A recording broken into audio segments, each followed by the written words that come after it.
ជាទូទៅពត្រាបើសិនជាដើមតូចបែបនេះបងប្អូនបាទដើមតូចប៉ុណ្ណឹងហើយវាមានផ្លែច្រើនដូចជាចកោមួយនេះអញ្ចឹងបងប្អូនចកោនេះតាមពិតផ្លែច្រើនជាងហ្នឹងប៉ុន្តែគាត់ថាខ្ញុំក្តីចោលខ្លះតាមពិតអានេះវាទុកត្រឹមតែ2ផ្លែអីវាសមរម្យបាទប៉ុន្តែគាត់អានេះវាឡើងដល់5ផ្លែបាទហ្នឹងហើយតាមពិតអាកណ្ដាលមួយនេះគឺយើងទឹកបេះចោលហើយនឹងអាមួយនេះអីយើងទៅក្តិចមួយណាចោលក៏បានដែរប៉ុន្តែវាផ្លែល្អដូចគ្នាអញ្ចឹងណាបាទហើយវាមានផ្លែច្រើនតទៅទៀតយើងបានព្យាយាមបេះវាខ្លះវាមានចកោមដល់ទៅ2 3 4ក៏មានដែរបាទបតនា4ក៏មានដែរហើយយើងព្យាយាមបេះវាចោលបាទបើសិនជាវាសង្ស័យចង់និយាយថាបើសិនជាសារធាតុចិញ្ចឹមវាមិនគ្រប់គ្រាន់បាទបែបនេះប៉ុន្តែអានេះវាអាចជាមានបញ្ហាដោយសារសត្វល្អិតវាខំអញ្ចឹងណាវាចុចទៅវាអាចស្អួយបែបនេះប៉ុន្តែមួយចំនួនទៀតវាមានពណ៌លឿងមកតែម្ដងដោយមិនមានសត្វល្អិតអីចុចទេអាហ្នឹងវាគេហៅថាវាជំរុះដោយធម្មជាតិរបស់វាដូចជាមួយនេះអីបាទអញ្ចឹងវាជំរុះចេញដោយខ្លួនវាមានពណ៌លឿងបែបនេះបាទវាជំរុះចេញដោយវាគេហៅថាវាគ្រប់គ្រងជាមួយនឹងទំហំឬក៏បរិមាណផ្លែច្រើនពេកអត់បានវាក៏ជំរុះចេញមកអញ្ចឹងណាបាទហ្នឹងហើយតាមពិតទៅបើសិនជាយើងបានទុកវើលបែបនេះគឺល្អ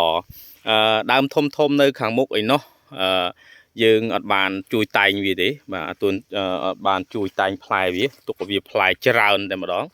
វាធ្វើឲ្យផ្លែខ្លះតូចខ្លះធំអីចឹងទៅបាទហ្នឹងហើយ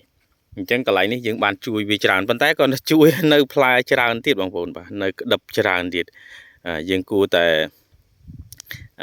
ប្រលេះវាចោលខ្លះមិនបាច់ចាំស្ដាយតាមពិតខ្ញុំក៏ស្ដាយដែរបាទខ្ញុំបេះច្រើនណាបាទផ្លែតម្រង់ផ្លែវែងបែបនេះបាទគឺតម្រង់ផ្លែធំល្អបងប្អូនបាទហើយយើងស្ដាយនរណាក៏ស្ដាយដែរវាយើងមិនចង់បេះចោលទេប៉ុន្តែការដែលយើងស្ដាយវាធ្វើឲ្យដំណាំរបស់យើងហ្នឹងវាអត់សូវបានគុណភាពល្អអញ្ចឹងណាបាទហ្នឹងហើយនេះឃើញទេបាទ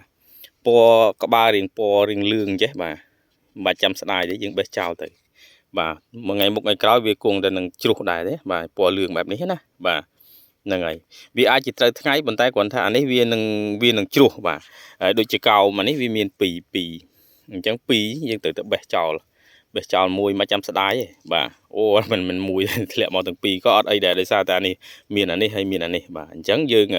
មកចាំខ្វល់ទេបេះចោលទៅអត់អីទេបាទដើម្បីឲ្យទំហំវាធំតាមពិតទៅក្នុងតម្រង់ផ្លែបែបនេះអានេះវាអាចជាវាហៅប្រហែលគ្នាតែពេលអញ្ចឹងទៅវានឹងធំមកទាំងអស់តែពេលខ្លះគឺវាអាចធំមកទាំងអស់ទេវានឹងធំអាចជាខ្ទង់2ទៅ3អាច2ទៀតហ្នឹងវានៅទូចប៉ុន្តែគាត់នៅវាមិនបាត់ទៅណាទេវានៅនឹងដែរប៉ុន្តែគាត់ថាវាអត់ធំទំហំអញ្ចឹងណាបាទយើងព្យាយាមដាក់ទឹកឲ្យវាគ្រប់គ្រាន់បាទมันអាចកាន់ផ្លែបានអញ្ចឹងណាបាទហ្នឹងហើយដើមតូចប៉ុណ្ណេះតាមពិតទៅយើងមិនគួរទុកច្រើនប៉ុណ្ណឹងពេកទេប៉ុន្តែគាត់ថានេះយើងវាគេហៅថា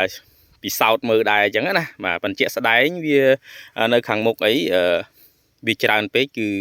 ផ្លែអត់ធំទាំងអស់ទេផ្លែខ្លះតូចខ្លះធំអញ្ចឹងណាបាទ